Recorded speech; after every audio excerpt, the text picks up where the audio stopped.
Right now at 5, more active weather could be headed our way this week. Your weather authority is breaking down what you need to know to be prepared. Plus, big news out of Rockford City Council. City leaders approving next year's budget. What won't be changing for homeowners in 2025. And kicking off the holiday season, how Stroll on state staff are inching closer to the big day. From 13 WREX, your weather authority. This is 13 News at 5. Good evening. It's been a windy day across the area. Here's some video we gathered earlier today at Atwood Homestead Golf Course. You can see the flag waving in the wind there, but it didn't stop some dedicated golfers from hitting some nice approach shots over toward the green. Tomorrow is Atwood's final day before closing for the season. They're the last of the Forest Preserve courses left standing. We're going to check in with our chief meteorologist now, Alex Kirchner. Yeah, Alex, will people be able to get that final tee time in before the golf courses close? So they probably will, but it's going to be pretty chilly over the next couple days, and some snow may pop up on top of that, which makes that for less than ideal golfing conditions. But at least the wind is dying down as we go throughout the rest of this evening. It was rather blustery throughout much of the day, but we're seeing calmer conditions settle in, which will definitely help not just for driving, but for just getting outside and not getting knocked over by those winds. Also, the wind chill, of course, a factor. Beautiful sunset tonight as we're getting some peaks of sunshine as it goes down. Looking at a partly cloudy to mainly cloudy sky the rest of this evening. No rain in the forecast.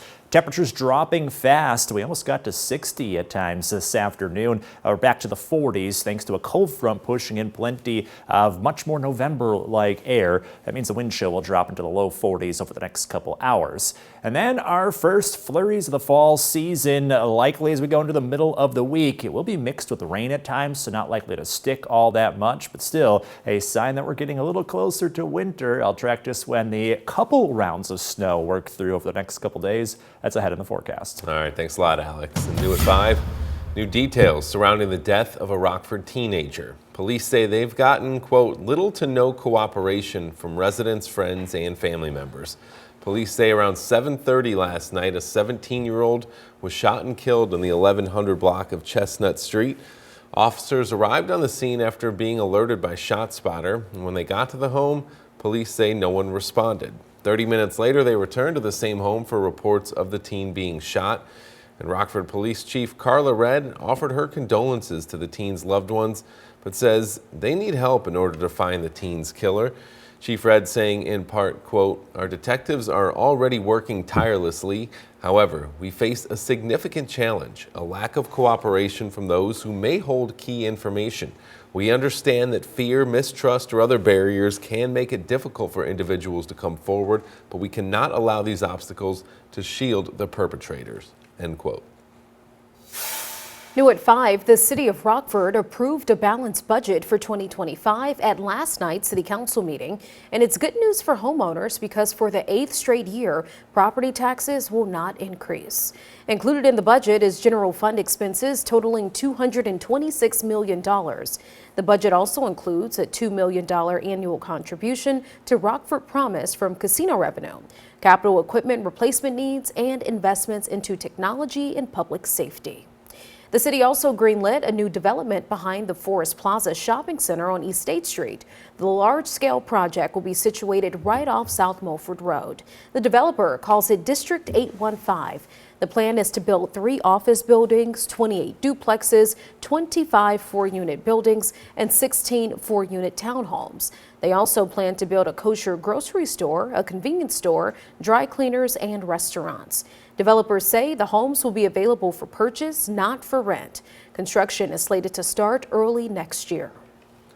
Happening tomorrow, Women and Wealth will host a Thanksgiving food distribution event to serve 100 families on Rockford's west side. Here's what you need to know. The event is going to take place at the Park Church on Concord Avenue at 10 in the morning. Organizers will hand out 100 holiday meal boxes for 100 families on a first-come, first-served basis. The event is open to anyone and is meant to address food insecurity on Rockford's west side. World leaders, including President Biden, arrived at Rio de Janeiro's Museum of Modern Art for the second day of the G20 summit. Heads of state of major economies will discuss sustainable development and the transition to cleaner energy as they aim to increase the odds of a successful deal to address global warming. Brazil's president today urged the leaders to increase their targets for cutting greenhouse gas emissions that drive climate change. And breaking today, the Manhattan District Attorney says the judge in the New York hush money case against President-elect Donald Trump can hold off on sentencing him until the Trump team's efforts to have the case thrown out are resolved. Plus, details of sexual misconduct allegations against Matt Gaetz are now public. NBC's Alice Barr is on Capitol Hill with details. Faced with the unprecedented entangling of President-elect Trump's legal and political lives, prosecutors today saying his sentencing in the New York hush money trial should be postponed, while the Trump legal team seeks to have the case dismissed based on the Supreme Court's ruling on presidential immunity and his impending return to the White House.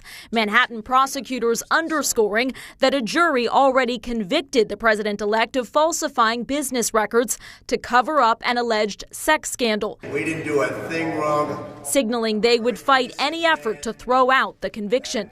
Still, a Trump spokesman calling this a total and definitive victory for President Trump and the American people who elected him in a landslide. It comes amid an intensifying spotlight on the president-elect's pick to lead the Department of Justice, Matt Gaetz, who resigned from the House last week, halting a House Ethics Committee investigation into allegations Gaetz fiercely denies of drug use and sexual misconduct. NBC News spoke with the attorney for a woman who he says testified before the committee that she witnessed Gaetz having sex with a 17-year-old girl at a party in 2017. She testified that her belief was that Representative Gaetz had no knowledge that she was under 18. The House Ethics Committee set to meet tomorrow on whether to hand over its report on a now former member to senators tasked with deciding whether Gaetz should be confirmed for Attorney General. There needs to be legitimate vetting. When I say legitimate, I mean just thorough vetting that the committees do. This is our job.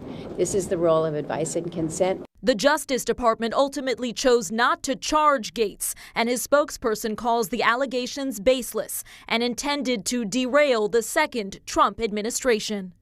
In Washington, Alice Barr, NBC News. NBC News confirmed that President-elect Trump has directly reached out to Republican senators to support Gaetz. While continuing to fill out his cabinet, Trump announcing financial services CEO Howard Lutnick is picked for Commerce Secretary, tapped to lead a high-profile tariff and trade agenda. Coming up next, Walmart is booming and saw profits increase by 8%. The group of people pushing the retail giant to new heights. Plus, Jersey Mike's is being bought for $8 billion. The details behind this deal. And building a future, how some local students got the chance to get a first-hand look at careers in manufacturing. And our first flurries of the fall are just around the corner. I'll track a couple chances for snowflakes coming up in the forecast.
13 News at 5 is your weather authority with Brittany Hardaway, Derek Bain, and Chief Meteorologist Alex Kirchner.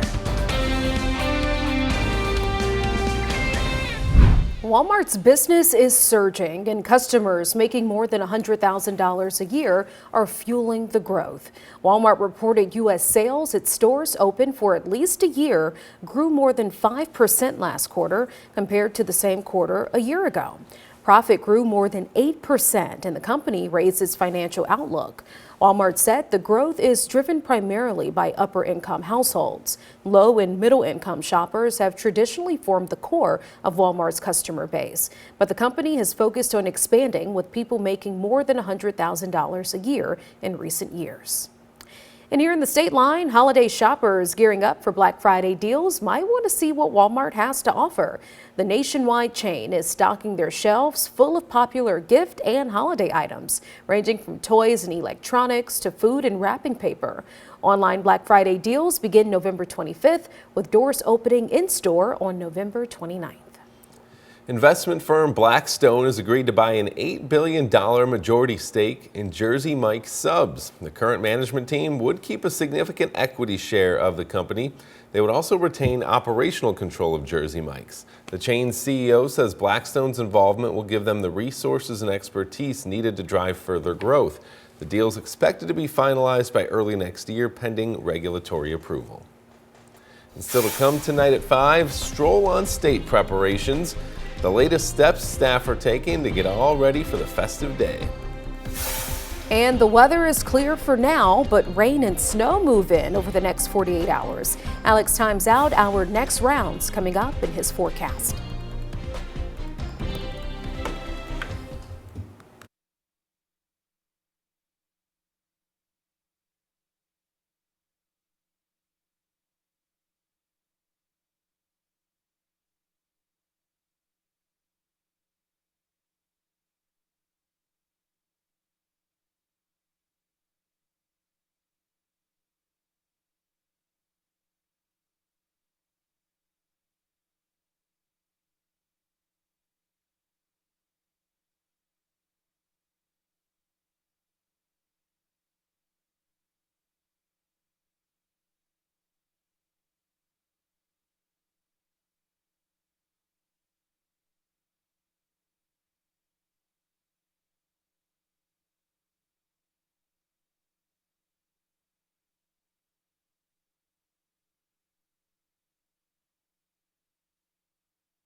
We return to the hurricane disaster zone in North Carolina, where frustrations grow about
We return to the hurricane disaster zone in North Carolina, where frustrations grow about the government response, what the FEMA administrator told Congress today.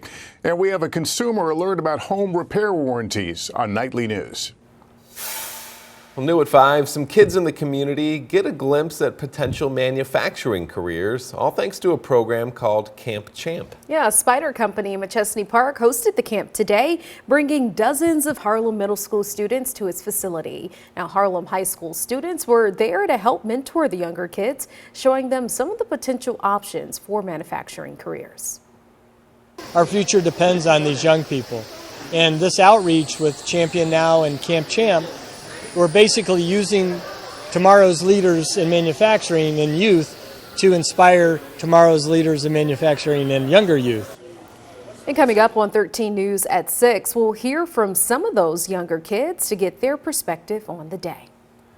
With less than 2 weeks to go before the big day, Stroll on State staff are now one step closer to being all ready. This comes as they harvested and installed the 30-foot tall Christmas tree set to be the focal point of the event. Always an exciting day. 13 WREX's Emily McMinn spent the morning at the installation, speaking with event staff and the owner of the tree, helping to bring the festive day to life. With just days to go, Stroll on State staff are in the midst of making final touches. Lots of last-minute details for sure are coming together. We have a great staff and a great group of volunteers that have been planning and working for months and months to be at this point. One of those final touches was the installation of the Christmas tree, which was donated by the Davis family, who are longtime Rockford community members. We were going to take the trees down, but we just didn't want to put them in a compost. They're too good-looking trees to just discard or mulch up. This marks the second time the family has donated one of their trees, having also done so last year, something they take pride in as they work to make the process as festive as possible. We just have our landscape guys just make sure that everything's good on the trees. If they need pruned, we try to take care of them. Just, since we know we're donating, we want to make sure that they're a good fit for the city so they don't have to go look for something else as well, too.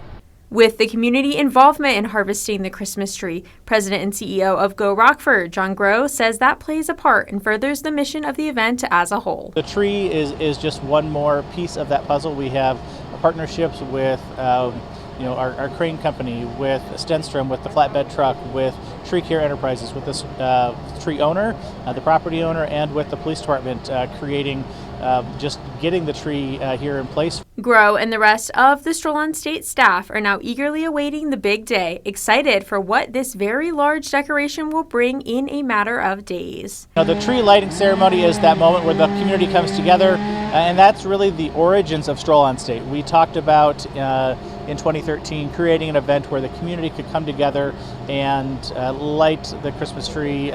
And Rick Davis and the rest of his family look forward to that day too, excited to give back to the community they know and love. It's going to be good because then, we're a big part of the city. We own multiple businesses in town, so we want to support the city of Rockford. And if we can donate and give back, we'd love to. And I think we're going to be in the parade as well. Reporting in Rockford, Emily McMinn, 13 WREX.